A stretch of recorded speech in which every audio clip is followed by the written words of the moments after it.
Thank you, Mr Speaker.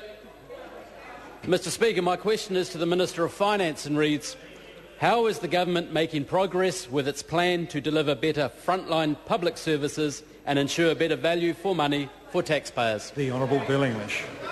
Mr Speaker, the government is making good progress, starting with a public service where under the last government spending was out of control and value for money was not a focus at all. Since then, we've got the government's finances back in order. We've capped the number of state sector bureaucrats and have demanded that government agencies provide more services for less to the public. As part of this process, we have over the last two budgets reallocated $4 billion over a 4-year period from low-cost and ineffective services to higher priorities and more effective frontline services. Craig Foss. Thank you, Mr Speaker. To the Minister. What are the latest steps he has taken to ensure spending by government agencies is prudent and contributing to the government's priorities? The Honourable Bill English. Well, Mr Speaker, there's a very wide range of initiatives because there's so much to be done. But today, State Services Minister Tony Ryle and the Honourable Rodney Hyde and myself announced a review of spending on policy advice across government departments and agencies. Between 2002 and 2009, total government spending on all policy jumped by more than 70%, 7-0, from $510 million to $880 million. This was even faster growth in policy advice than the rapid growth in other government spending during this period. We suspect that this will need some in-depth investigation to ensure we're getting value for money. The Honourable David Cunliffe. Is slashing policy advice the latest in his so-called step change steps for building the recovery? Like other great enterprises, liberalising overseas investment, building a cycleway to nowhere, mining national parks and catching up with Australia?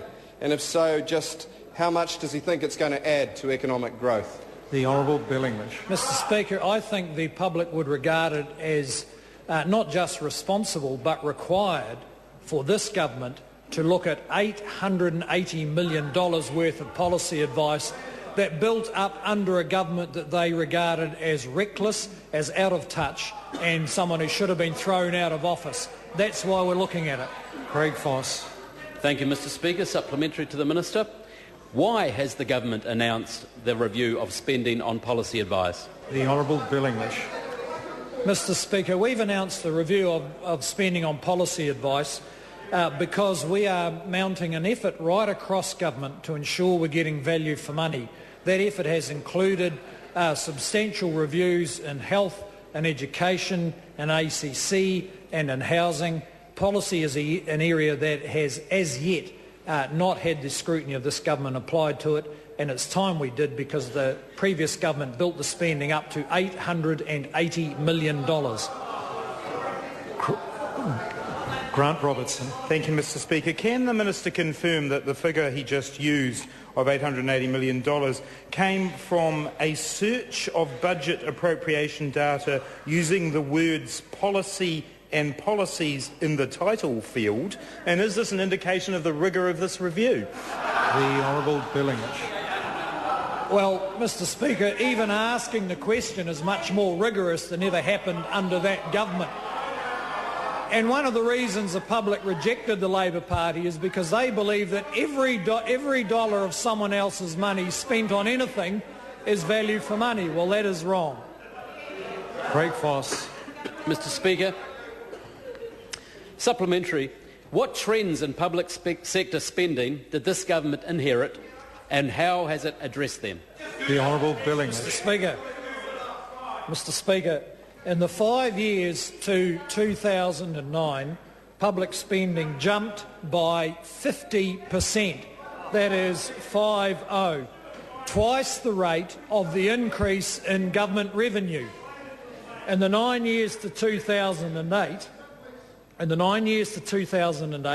number of people working across the public service grew by 50%, 50, or more than 15,000 people.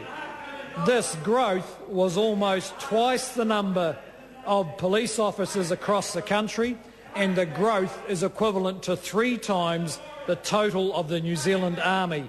This government has decided that kind of growth can't continue, and we are going to apply tight scrutiny to all spending.